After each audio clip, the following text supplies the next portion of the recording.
the mask you've been wearing.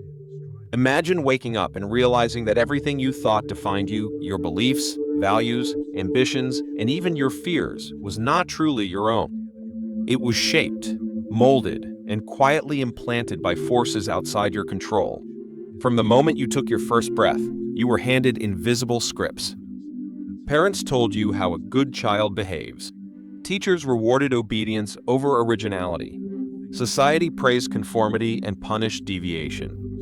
Little by little, you learned to edit yourself, to hide what felt inconvenient, to perform instead of express.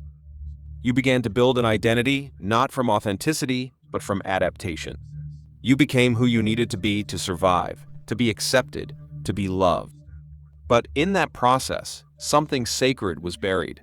What you call your personality might just be a carefully constructed mask layered in habits, fears, and socially approved emotions. Nietzsche saw this phenomenon as the great illusion of modern life. He believed most people are actors in a play they didn't write, delivering lines they didn't choose, wearing masks so long they forget what their real face looks like.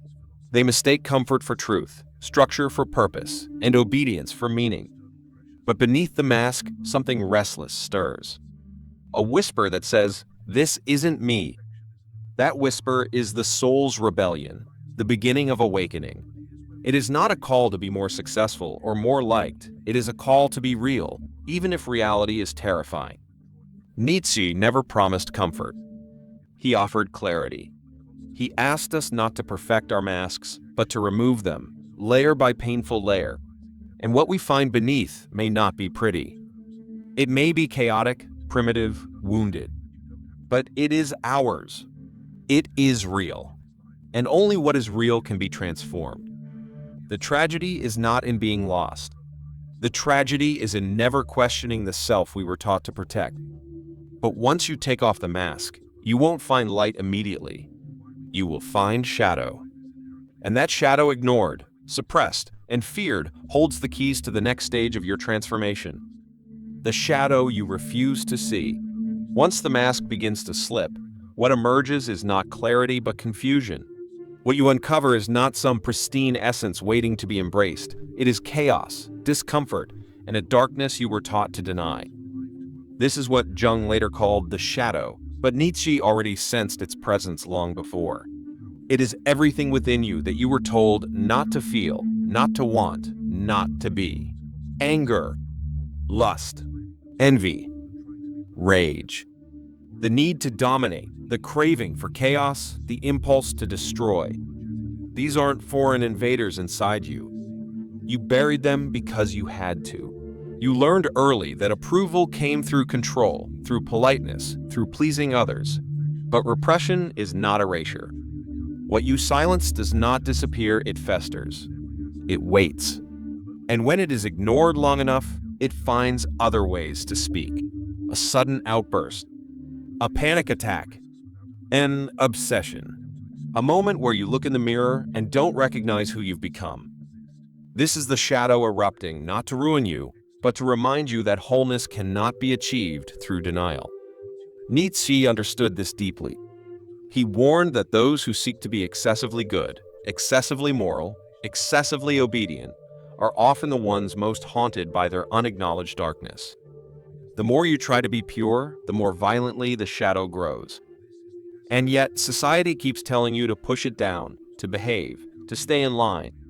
But the self cannot be healed by amputating half of its truth. You cannot reach peace by pretending you're made only of light. True transformation begins not when you escape the darkness, but when you turn toward it. When you look at the parts of yourself you fear most and say, "I see you. You are mine." And only then can integration begin. But facing the shadow is only part of the work. The next step is far more dangerous because it requires not just acceptance, but destruction. The destruction you secretly crave. Once you've faced your shadow, something inside begins to shift. For the first time, you see the full picture, not just the version of yourself curated for the world, but the raw, unfiltered truth. And that truth does not quietly settle into your identity. It challenges it. It begins to burn through the layers you once thought were solid. And what you feel next is terrifying to admit you want to break it all apart. This is the urge society trains you to fear, the desire to destroy, not out of hate, but from the deep instinct to begin again. Nietzsche knew this well. He saw destruction not as a sign of dysfunction, but as a necessary part of becoming. Most people cling desperately to their constructed identities, even when those identities are cages. They stay in jobs they hate, relationships that numb them, roles that drain them, because the idea of starting over feels like death. And in a way, it is. The death of who you thought you were. But that death is sacred. Because without it, rebirth is impossible. You cannot create a new self while preserving the old one out of sentimentality or fear. Something has to give. Something has to burn. Nietzsche spoke of the Bermensch not as a perfected man, but as a constant act of becoming a relentless process of overcoming, of shedding, of redefining. You are not a statue to be admired. You are a sculpture still in progress, and your chisel is pain. Every illusion you let die makes space for something more authentic.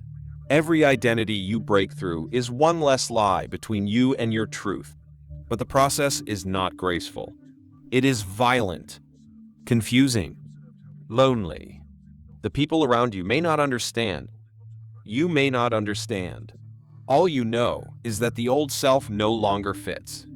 And now, as the pieces fall away, you are left standing in uncertainty, wondering not just who you are, but what to build from the wreckage.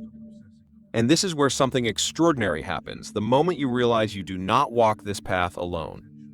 The others who walk beside you. As the old identity crumbles and the dust begins to settle, you may feel like you're standing alone at the edge of something vast and unknowable. The world you once trusted has lost its shape, and the roles you used to play no longer fit. It's tempting to believe that you're the only one who has felt this rupture, the only one awake in a sea of sleepers.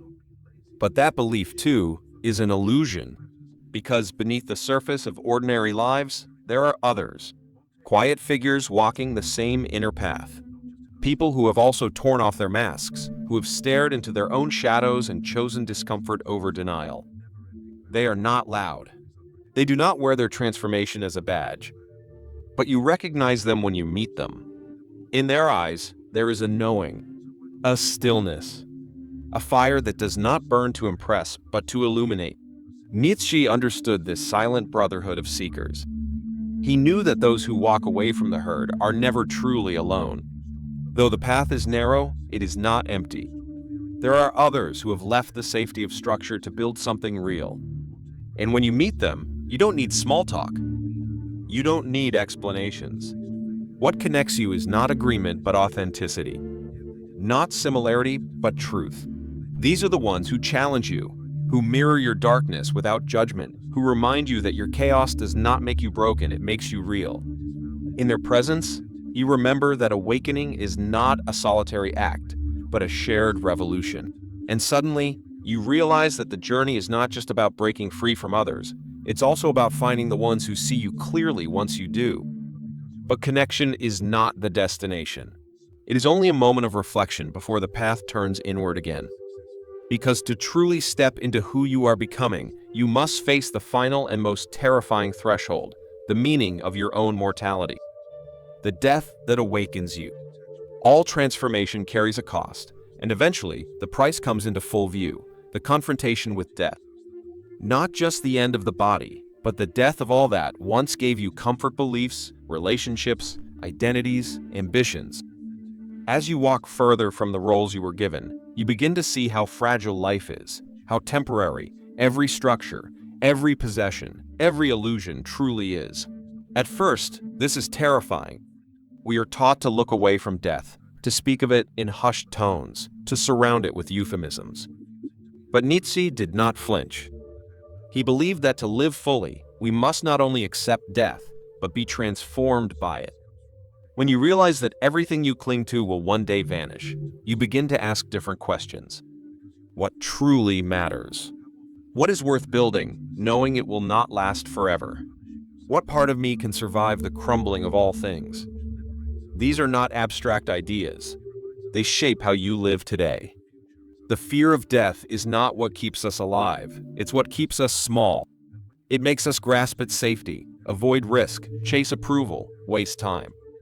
But when you stop running from it, when you turn and face death directly, it does something extraordinary. It burns away the inessential. It reveals how much energy you've wasted maintaining illusions that don't serve you. And in that space, something awakens. A fire that does not fear its own extinction. A presence that exists not to last forever, but to burn brightly while it does. Nietzsche saw death as the great clarifier, the moment that brings all others into sharp focus. And the person who has made peace with death is no longer controlled by fear. They are free not because they've escaped mortality, but because they've embraced it. To look death in the eye and keep walking is the beginning of true power. But once you face death, what comes next is even more unsettling. Because now you must ask not what you are running from, but what you are running toward. The meaning only you can create. After death has stripped away your illusions, after fear has lost its grip, you are left with a single haunting question: now what? The world no longer offers easy answers. The beliefs that once gave you comfort now feel hollow.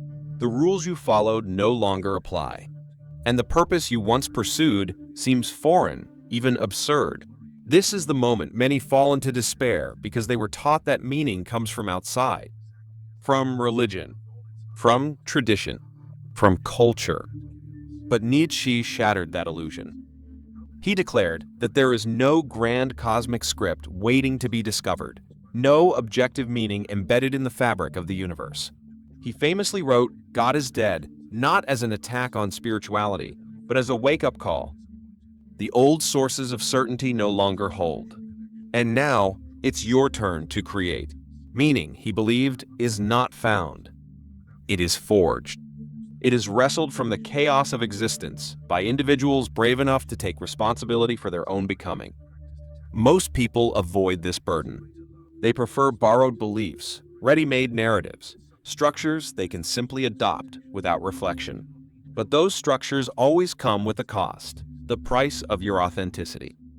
To step into your own meaning is to become a creator not of content, but of self. You choose your values. You define your purpose. You decide what matters. And no one can do this for you. It's terrifying. But it is also freedom in its purest form.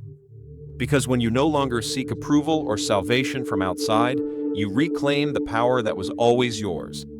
You are not a victim of meaninglessness. You are its answer. You are its source. But meaning alone is not enough. Creation demands action. It is not what you think or believe that defines you. It is what you do with what you now see. And this leads to the next question, perhaps the most urgent of all. Will you rise to shape your world, or fall back into the one you were handed? The world you must rebuild. Once you accept that meaning is not given but created, you face a profound responsibility, the task of rebuilding your inner world from the ground up. This is where many falter. Because it's one thing to reject what's false, to tear down the inherited scaffolding of belief and identity. It's another to construct something real in its place. In the rubble of what was, you are now the architect. And the first challenge is this: what will you build your foundation upon, now that certainty is gone? Nietzsche believed that the truly awakened individual does not retreat into nihilism, does not say nothing matters and sink into passivity. Instead, they become stronger. They forge their values from lived experience, from inner necessity, from the raw materials of suffering and insight. But this process is not abstract, it is personal. You begin by examining your daily choices, your relationships, your work, your silence, your voice. Every act becomes a reflection of what you now stand for. You no longer live according to what you were told is right, you live according to what you have claimed as true. This rebuilding is painful. It often means walking away from people who only knew the old you, abandoning dreams that were never truly yours, letting go of goals designed to impress, not fulfill. It's a dismantling of the life you were surviving, in order to create one you can actually live. But with each deliberate act, you carve out space for the self you are becoming. And over time, that space becomes a home, one not built from fear or imitation, but from intention and truth. Yet even in this rebuilding, a deeper question emerges. Not just who you are, but how you will live in a world that still clings to illusion. How do you carry this transformation into a society that may not welcome it? That question demands something beyond philosophy. It demands a new relationship with power, the power you thought you didn't have. To live authentically in a world that rewards conformity is to reclaim a kind of power most people have long forgotten they possess. It is not the power of domination, not the kind that demands applause or obedience.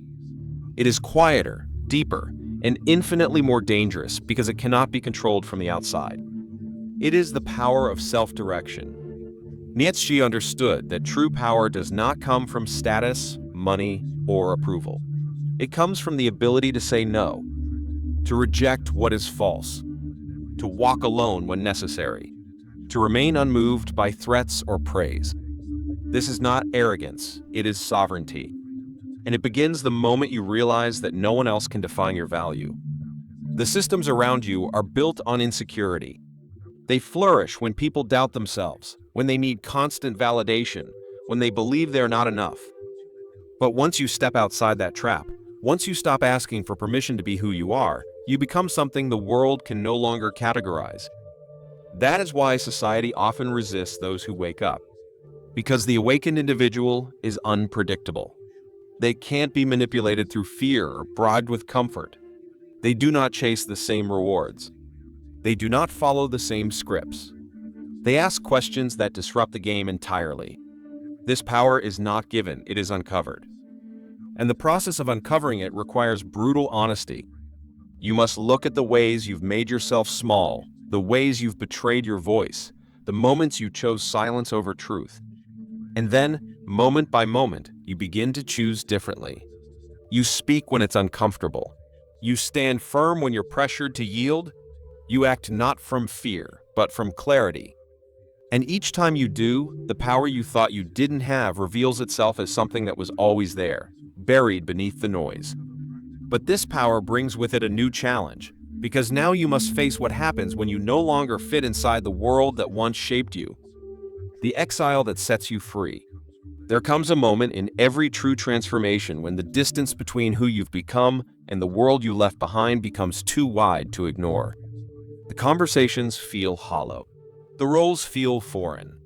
The people who once felt like home now look at you with confusion, sometimes even resentment. You are no longer the person they remember, and in many ways, you no longer want to be.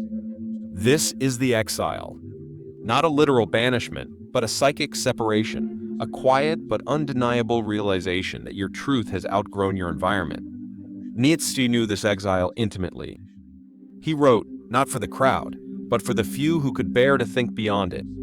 He believed that the individual who dares to break the spell of conformity must often walk alone, not because solitude is the goal, but because authenticity is rarely welcomed by those still asleep. This loneliness can feel like punishment, but it is not. It is the space where freedom begins. Because in exile, you are no longer defined by the roles you once played. You are not someone's child, employee, friend, or project. You are simply you. Unlabeled, unfiltered, and for the first time, free. It is in this space that your voice becomes clearer, your instincts sharper, your will unshakable. You begin to make decisions not out of fear or guilt, but out of alignment. And though the world may not celebrate this shift, your soul does. Because the exile is not the end of your belonging, it is the beginning of a new kind, one rooted, not in fitting in, but in becoming. Still, this freedom comes with a weight. Now that you are no longer hiding, no longer performing, no longer seeking to please, you are faced with the final question: will you dare to live fully as yourself, no matter what it demands? The self you were always meant to become. To live fully as yourself is the final rebellion. Not against the world, but against the smaller version of you that the world tried to mold. After you've removed the mask, faced the shadow, embraced destruction, and built meaning from the ashes, what remains is not perfection, it is presence. You are no longer a fragmented being held together by approval, fear, or borrowed identity. You are whole, not because you've silenced your chaos, but because you've integrated it. Every wound, every contradiction, every failure becomes part of your foundation. And now, standing at the edge of all you've shed, you no longer ask, "Who am I supposed to be?" Instead, you ask, "What am I here to create?" Nietzsche believed that life is not a problem to be solved, but a force to be shaped. You are that force. Not an echo of others, but a voice of your own. And this voice, yours, doesn't need to be loud to be powerful. It needs only to be true. The path forward is not easy. It never was. But now, you no longer seek ease. You seek expansion. You understand that discomfort is not a sign of failure, it is the pulse of growth. You embrace solitude, not as isolation, but as clarity. You move through the world not to fit in, but to offer something real. Yourself. Not as a performance, but as a presence. And in doing so, you give others silent permission to do the same. Because awakening is never just about you. It ripples. It reaches. And somewhere, someone will begin their own journey because they saw you take yours. So now the final question returns, not as a burden, but as an invitation. Are you ready to become the self you were always meant to be? If this journey stirred something inside you, if it gave language to what you've been feeling, then let it continue. Share this with someone who's ready to wake up. Leave a comment with the moment that hit you hardest. And subscribe if you're ready for more paths into the depth of who you really are. We'll walk this road together, one layer at a time.